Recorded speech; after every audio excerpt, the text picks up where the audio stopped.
வணக்கம் தமிழ் சொந்தங்களே. நம்ம சேனலை சப்ஸ்கிரைப் பண்ண உள்ளங்களுக்கு மிக்க நன்றி. பண்ணாதவங்க சப்ஸ்கிரைப் பண்ணிட்டு பாருங்க.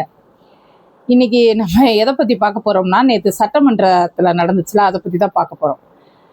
பொதுவாக காலேஜில் பூரா சீனியர் ஸ்டூடெண்ட்ஸ் எல்லாம் சேர்ந்து ஃபஸ்ட் இயர் ஸ்டூடெண்ட்ஸை ரேக்கிங் பண்ணுவாங்க. ஆனால் ஃபஸ்ட் இயர் ஸ்டூடெண்ட்ஸாக இருக்கிற நம்ம தாவேக்கா பசங்க 50 பேர் சேர்ந்து சீனியர் மோஸ்ட்னு சொல்லிக்கிட்டு இருக்க டிஎம்கேயை வச்சு செஞ்சுருக்காங்க.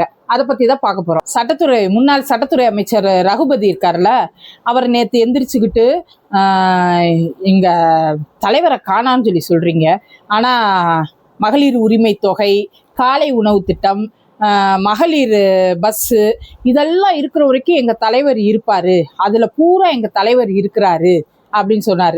நம்ம மரிய வில்சன் சார் நிதியமைச்சர் இருக்கார்ல, அவருக்குள்ள இப்படி ஒரு ஃபயர் இருக்குன்றதை நான் நேற்று தான் பார்த்தேன்.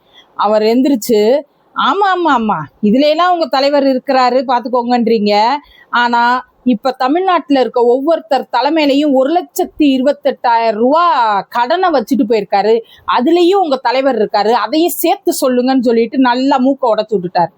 அதுக்கப்புறம் ஆதவர்ஜுனா எந்திரிச்சு, அதாவது டாஸ்மார்க்கை நடத்துறதும் அரசாங்கம் தான், ஆனால் அந்த டாஸ்மார்க் ஆலை, அந்த மதுபான ஆலைகள் வச்சிருக்காங்கல்ல, அவங்க பூரா யாரு அப்படின்னு சொல்லி சொன்னா திமுகவில் இருக்கிற என்னமோ பொதுச் செயலாளர், துணை பொதுச் செயலாளர், இந்த எம்பி டிஆர் பாலு, ஜெகத் ரட்சகன், இவங்க பூரா மதுபான ஆலை வச்சிருக்காங்க. அங்கதான் டாஸ்மார்க்கு மதுபானத்தை பர்ச்சேஸ் பண்றாங்க. இப்படி அவங்க அதுல பல மோசடிகள் பண்ணி பல ஊழல் பண்ணியிருக்காங்க அப்படின்னு சொல்லி சொன்ன உடனே திமுக அந்த கரகாட்ட கோஷ்டி எல்லாம் சேர்ந்துக்கிட்டு லாட்ரின்னு கத்துனாங்க. உடனே ஆதவர்ஜுனா சொன்னார், லாட்ரி என்ன நானா வச்ச இடத்துல நான் எந்த தொழிலும் செய்யலை அப்படின்னு சொல்லி சொன்ன உடனே பண்ணலை. சரி, லாட்ரின்னு சொல்லி சொல்றீங்க, திருட்டு லாட்ரின்னு கத்துறீங்களே, அந்த லாட்ரி அதிபர்கிட்ட இருந்து எதுக்கு 900 கோடி தேர்தல் நிதி வாங்குனீங்க அப்படின்னு சொல்லிட்டு ஆதவர்ஜுனா கேட்டார். கேட்ட உடனே எதிர்கட்சி தலைவருக்கு உடனே சுருக்குன்றுச்சு. உடனே எந்திரிச்சு, அது உங்க மாமனார் தான் கொடுத்தது, அதுக்கு உங்க மாமனார்கிட்ட போய் விளக்கம் கேட்டுக்கோங்க அப்படின்னு சொன்னார். என்னத்துக்கு நான் எங்க மாமனார்கிட்ட போய் விளக்கம் கேட்கணும்? உங்க அப்பா தானே வாங்கினாரு, நீங்களும் உங்க அப்பாவும் தானே வாங்கினீங்க, உங்க அப்பாட்ட போய் விளக்கம் கேளுங்க, எதுக்காண்டி வாங்கினாரு அப்படின்னு சொல்லிட்டு கேட்டுட்டு இங்க சொல்லுங்க அப்படின்னு சொல்லிட்டு செருப்ப சாணியில முக்கி அடிச்ச மாதிரி அடிச்சு உட்கார வச்சுட்டாரு. அப்புறம் அவரே நீர்வளத்துறையில இப்பயும் ஏதாச்சும் ஒரு டெண்டரு, ஏதாச்சும் ஒரு இது நடக்கணும்னா 3% ஊழல் இது லஞ்சம் கொடுக்கணும் அப்படின்னு சொல்லி சொன்னாங்க. வந்தது பாரு கோவம் நம்ம புசி ஆனந்தண்ணனுக்கு. அவர் எந்திரிச்சு என்ன தெரியுமா சொன்னாரு, என்னது 3%? நீங்க எங்க போய் பில்லு வாங்குறீங்க 3% வர்றதுக்கு? அதெல்லாம் உங்க ஆட்சியில, எங்க ஆட்சியில கிடையாது. எங்க ஆட்சியில யாராச்சும் கை நீட்டி வாங்கினா எங்க அண்ணன் இங்க உட்கார விட மாட்டாரு, உடனே தூக்கி எரிஞ்சிருவாரு அப்படின்னு சொல்லி சொன்னாரு. சொல்லிட்டு திருப்பி அவங்க இல்ல இந்த மாதிரி நீங்க வாங்குறீங்க, அதான் நாங்க சொல்றோம்ல, ஆதாரத்தோட பேசுங்க அப்படின்னு சொல்லிட்டு நம்ம அண்ணனுக்கு பார்த்து வாசிக்கிறதுலதான் கொஞ்சம் ஏடா கூடமா இருக்கிறாரு. ஃப்ளோல வந்துச்சுன்னு வைங்க, நல்லா வச்சு செஞ்சு விட்டுறாரு. ஆனந்தண்ணன் பேசுனது எனக்கே ஆச்சரியமா இருந்துச்சு. அப்புறம் திமுக எம்எல்ஏ ஒருத்தர், அவர் எம்எல்ஏ மாதிரி அவர் இருந்தாரு, அவர் பிஹேவியரும் அவர் பாடி லாங்குவேஜை பார்க்கணும். எந்திரிக்கையிலே இப்படி எந்திரிச்சுக்கிட்டு ஒரு மாதிரி அதான் பேசுறது, தோரணையா பேசுறேன் பேர்வழின்னு, அது பார்க்க சைக்கிளை. அவர் என்ன சொல்றாரு அப்படின்னா, எனக்கு 3 பெண் குழந்தைகள், நான் முந்தா நேற்று ஊர்ல இருந்து கிளம்பையில ட்ரெஸ் எல்லாம் எடுத்து வச்சுட்டு இருக்கேன். அப்போ என் குழந்தை கேட்டுச்சு, அப்பா எங்க போறீங்க அப்படின்னு சொல்லி என் குழந்தைய கேட்டாங்க. கேட்டதுக்கு நான் சட்டமன்றத்துக்கு போறேன்ப்பா அப்படின்னு சொல்லி நான் சொன்னேன்.